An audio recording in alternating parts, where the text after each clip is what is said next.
fall, y'all. And I'm so excited because it's mom season. I love pumpkins. I love crisp air. I love the trees as they turn colors. But mums are one of my favorite things about fall.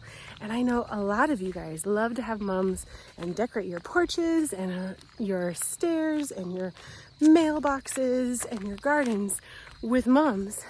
But I realized recently that not a lot of people know that mums can be planted.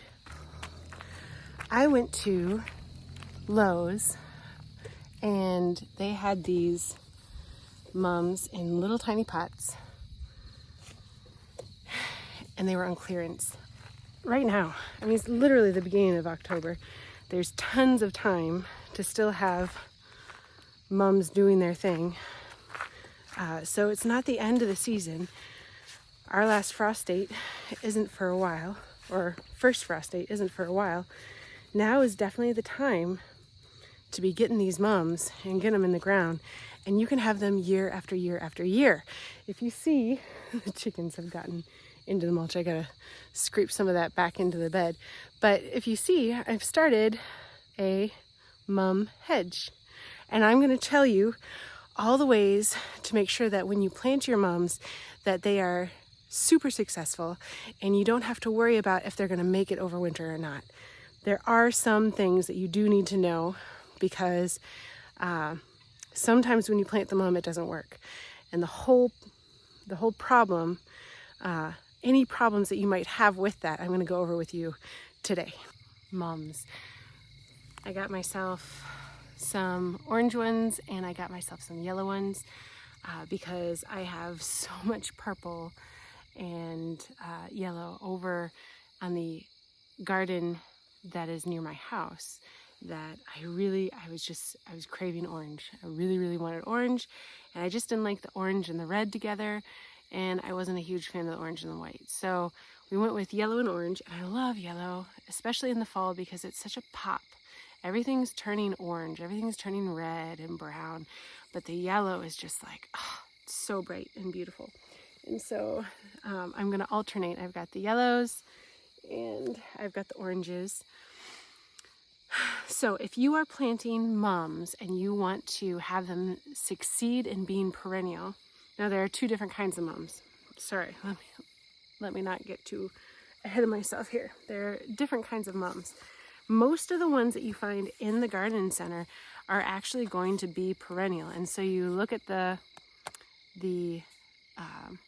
tag, they're dripping. I put these in my duck pond before, which is also showing you what's dripping on me right now.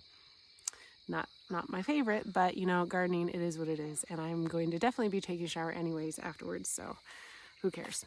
So if you look on the back, and it says it's hardy down to zone, and on this it says zone 5, which is awesome for me because I'm in zone 6B, which means these are gonna do fine. Also, zone 5, I think we were zone 5 when we were in Wisconsin. And my mom and dad were having their huge garden and I was a little one.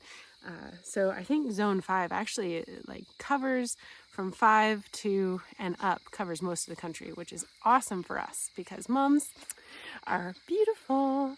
So if you look at it, it's going to say it's hardy to zone 5, which is excellent. Don't get the ones that are not.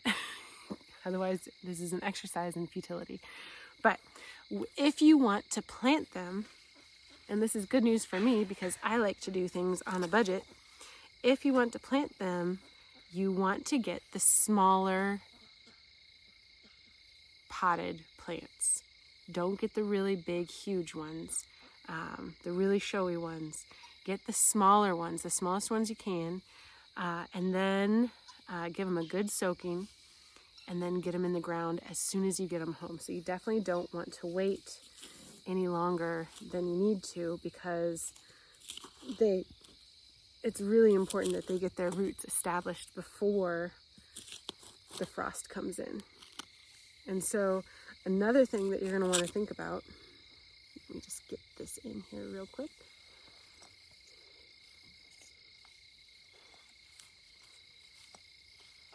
It was so easy. I just spent the evening with my mother-in-law, who was out here planting her mums as well, and then she started dancing around with my baby because she's just an awesome grandma, and she loves dancing with the baby, and the baby fell asleep in her arms, so she's not here right now. She's probably sitting on the porch rocking in a rocking chair with the baby in her arms, sleeping peacefully, which is heaven on a stick, I think. But if you are, I don't have a good example next to me. If you are planting, I'll show you when I get down the hedge to one. If you are planting, and the whole point is to plant these mums, right? If that's the reason why you're getting them, you do not want one that's as full as this. The ones that they had, they were all pretty much full. I got the ones that had the least amount of blooms on them as I could, but I was in the clearance rack. And if I had gone to the non-clearance rack, they were all just buds. And so that would be the place to go. But I got these for $2, and I think it's worth it to be able to get double the amount that I would have been able to, and then be able to plant them. And if one doesn't do well, that's okay. I'll just plant another one next year. But what you're gonna want is to get the ones that just have the buds, if at all possible, okay? So this is falling off. This is falling off. I'll just pluck those. But so you don't want the blooms, you want the buds, okay? So if you can find one that has a ton of these on there, that's what you want before they bloom, not the spent heads where they're going to seed. There's a whole bunch right here if you see them. The more of those that they have, the more energy it's going to be able to put into the roots growing, which is exactly what we want. Right now, this one is spending a lot of energy on the actual blooms being out right now. So it doesn't mean that these are going to die. I'm pretty sure that these are going to do really, really well. In fact, I'm staking my money on it, which is in short quantity right now. So it's a big deal for me to do that. But if you want to give them the best chance you possibly can, get them with the least amount of blooms and the most amount of buds. And it really is as easy as taking the pot, putting your hand kind of like a fork around the bottom of the plant and just letting it come out like this. Super easy. I didn't even have to squeeze it at all, especially since I had soaked the soil and the roots beforehand. And then taking your trowel and digging a hole that's the size of the root ball. And they have done lots of studies recently on, is it better to break apart the roots or not when you're sticking things in? I know that's what I was taught as I was beginning to garden. It's not. Don't mess with the roots. It traumatizes them. They will do better if you just stick them in, unless they're like super severely root bound. But these are fine. And then you just make sure you push down hard enough so that the roots don't have any air pockets around them. Make sure that when you're burying it, that you're burying it right to the base of where the soil was already in the pot. And that's that. Another thing that you can think about is after you plant them, put some mulch around them. And then they've got that extra layer of insulation. So if you do have an early frost or something like that, the roots are protected and they've got that nice little blanket around them, and that's going to keep them stronger for longer, which rhymes. How about that? And that can help if you're getting them in a little bit later than what you would have wanted to. So I love mums. They're so bright and beautiful. And the nice thing about them is that they give you that pop of color when everything else is just kind of dying back, right? So I've got a hedge in the front of peonies. I've got a hedge of lavender in there. And so the peonies and the lavender get a lot of the other seasons covered as far as blooms for me. So I've got the peonies and the spring and the early summer and the lavender. The lavender could honestly be like early summer and then late summer again too if I prune them correctly. And then throw in like some irises or something like that, and you've got blooms for days at that point. There's not, I mean, you could plant asters, right? If you wanted something in the fall that would give you some good color. Look at this, is a really good example. See how many buds are on this, and there's not a whole lot of flowers. The other one was just bursting with flowers, right? But this one's got like a ton of the littler ones that aren't quite open. So this is a really good one. So asters are a really good fall. Anemones are really good for fall. What are some other good fall things? I mean, obviously the sunflowers and stuff like that.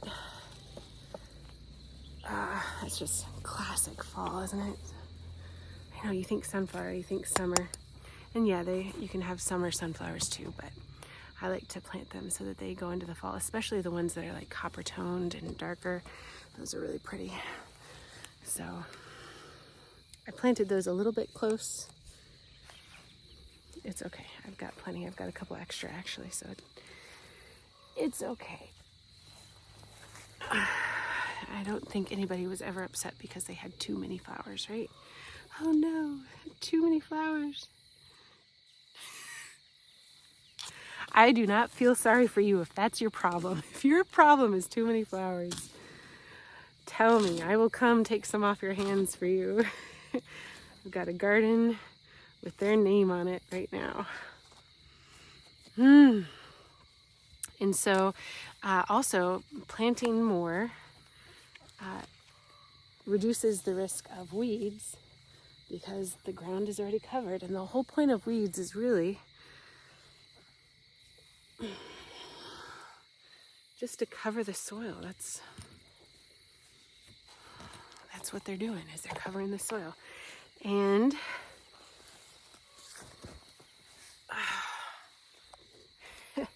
as we move along, I inch my way backwards. What else was I going to say? Oh, when you are planting your mums, another thing is you're going to, in the spring, don't prune them back in the fall. Let them be. Hitting some rocks.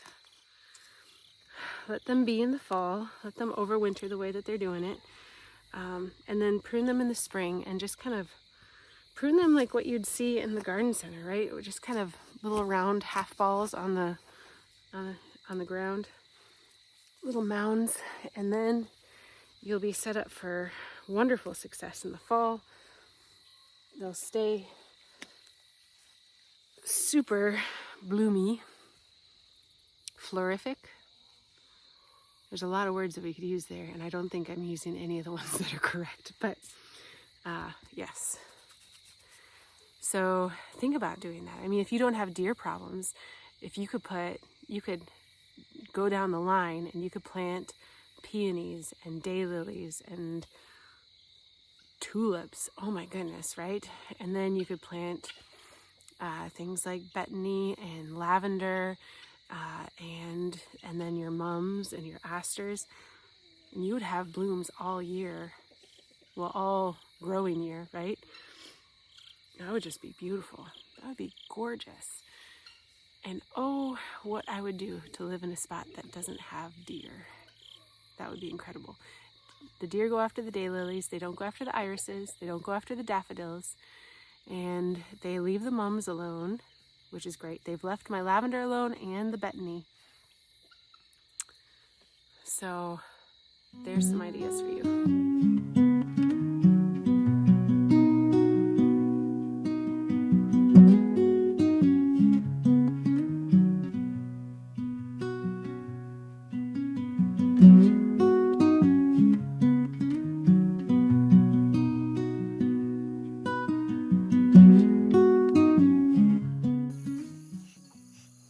So here it is, all finished up. Only laid mulch in the front. because that's where the peonies are. And with the chickens, I don't expect the mulch to stay. And then all the way up there. And what's really handy is that big mum right there. You can kind of see it's a lot bigger. Planted that last year, and it was the size of these. So you can really get a good idea of how much more it's going to fill in. They're going to fill in, fill out, and look really, really even more beautiful next year. I cannot wait. But in the meantime, this is really beautiful too. Okay, so that's really all that there is to it. So you just get the little ones, get them with lots of buds, get them as early as you can, and then get them in the ground. And that's all there is to it. And make sure that you get the ones that are hardy for your zone, which most of them are going to be. I haven't come across any that are not yet. So that is not a concern that I have too much. If you have a mum already and you don't even know what zone it is, it's probably going to be fine. Put it in the ground. You'll get bigger blooms next year, a bigger plant. They'll be perennial. It'll be there every single year, year after year after year. Don't forget to subscribe and to like this video and throw me a comment down there. Tell me, have you ever planted your mums?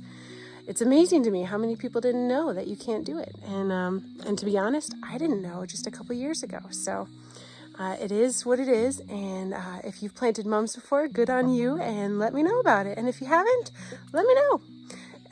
Any comments or a thumbs up that you guys give really, really, really helps the channel now. It's actually less about who subscribes and more about who watches and likes and comments. So if you want to support the homestead and our family here and the food forest and all the herbal stuff that we do, please give a thumbs up and put a comment down below, even if it's just a picture of a beautiful flower. You guys have a wonderful evening and stay blessed.